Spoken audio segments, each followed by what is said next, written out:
قطعا بدانید که آل سنت هم از خود باور دارن. برای هیچ کسی ما جشن تولد نمیگیریم، سالگرد و سوگی برای هیچ کسی، از پیغمبر گرفته، ابوبکر صدیق گرفته، عمر فاروق گرفته، عثمان ذوالنورین گرفته، علی مرتضی گرفته، عشره مبشره گرفته، صحابه کرام رسول الله، فرزندان رسول الله که یک فرزند نداشته، آیا برای 8 فرزندش ما جشن تولد و سوگ گرفتیم؟ چرا نمیگیرید؟ چون چنین باور در دین اسلام نبوده. ایا قرن ششم و هفتم یک افرادی که دینشان زیر سوال، مذهبشان زیر سوال گرفتن، این مربوط به امت اسلامی نیست، مربوط به امت مسلمه نیست. تکبیر!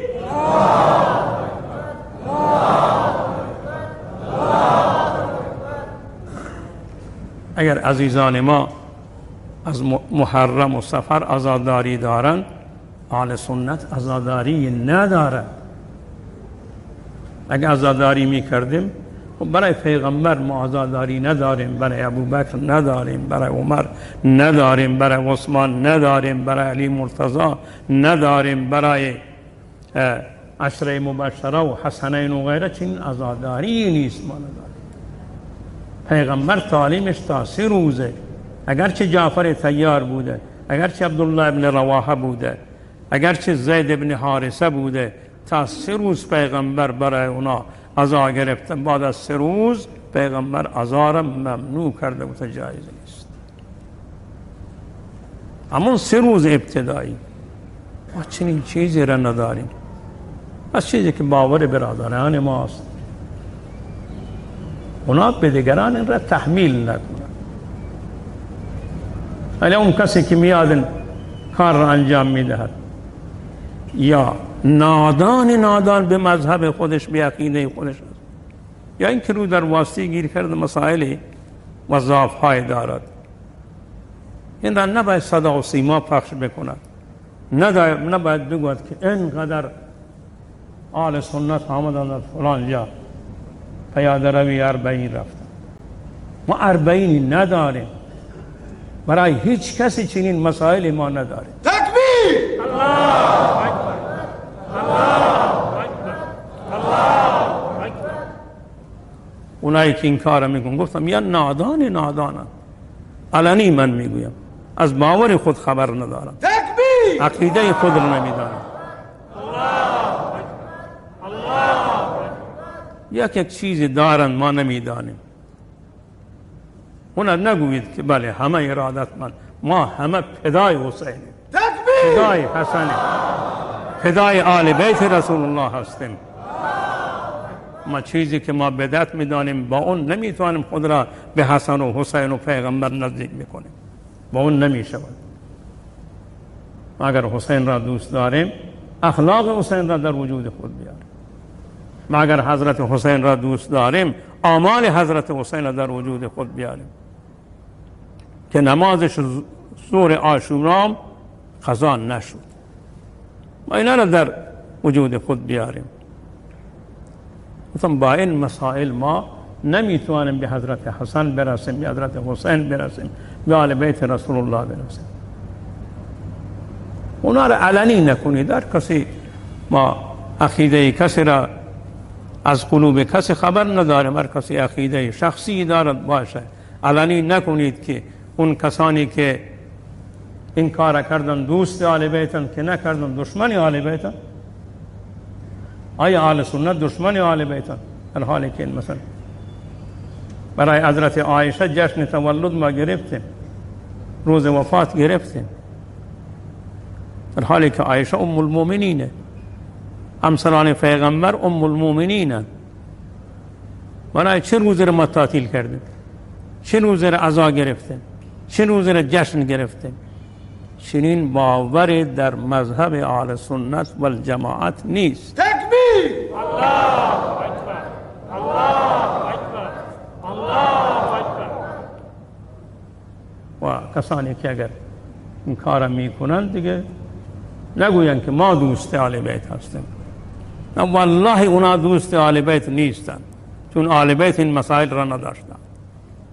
من قسم میخورم برای پیغمبر چی اندازه عزا گرفت. ما 28 سفر میگم روز رحلت رسول الله و بعضی از فرزندانش هستن، از اون به بعد 48 هست، یک 48 دیگه باید دوباره عزا بگیریم. روز 28 سفر روز رحلت رسول الله است. به باور برادران شیعه ما در 12 ربیع الاول هم روز تولد پیغمبر میدانیم، هم روز رحلت رسول الله میدانیم. اما به باور عزیزان ما روز 28 سفر که همین ماهی که الان داریم رحلت جانسوز رسول الله است. 29 جشن عروسی میگیریم، یعنی یک روزم برای پیغمبر عزا نگرفتیم، یک روز. این منطقه. اگر ما عزا بگیریم برای هر کسی 40 و 40 بگیریم، 12 امام کل سال میگیرن، مقدسات ما کل سال میگیرن دیگه، همیشه باید عزادار باشیم. این منطقه، این منطقه. بارها ما خدا میدانم ما نمیخوایم حرفا را بگوییم، باز میبینی که یک علم شنگهی برپا کردند، ما مجبور بشیم صحبت.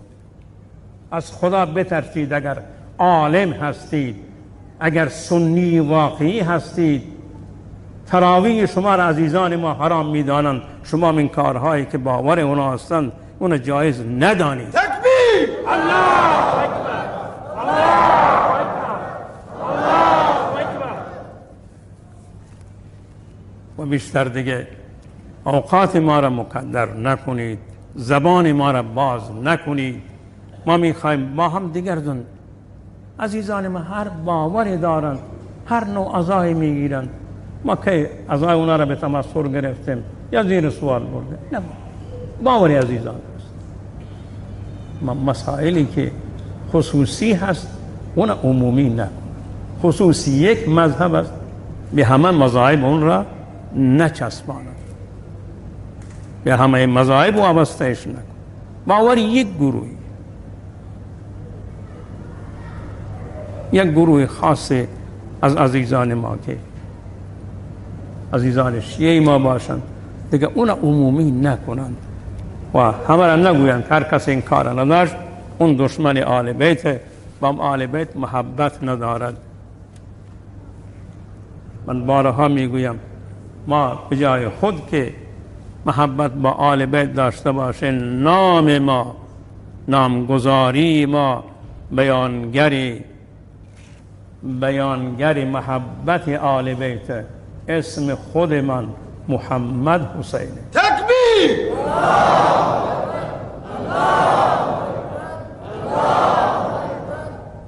پس پدر من، پدر بزرگ من، ام محمد را دوست داشتند، ام حضرت حسین را که یک ترکیب مبارکی اسم من را قرار دادند که ام نام مبارک حضرت رسول الله هست و ام نام مبارک حضرت حسینه.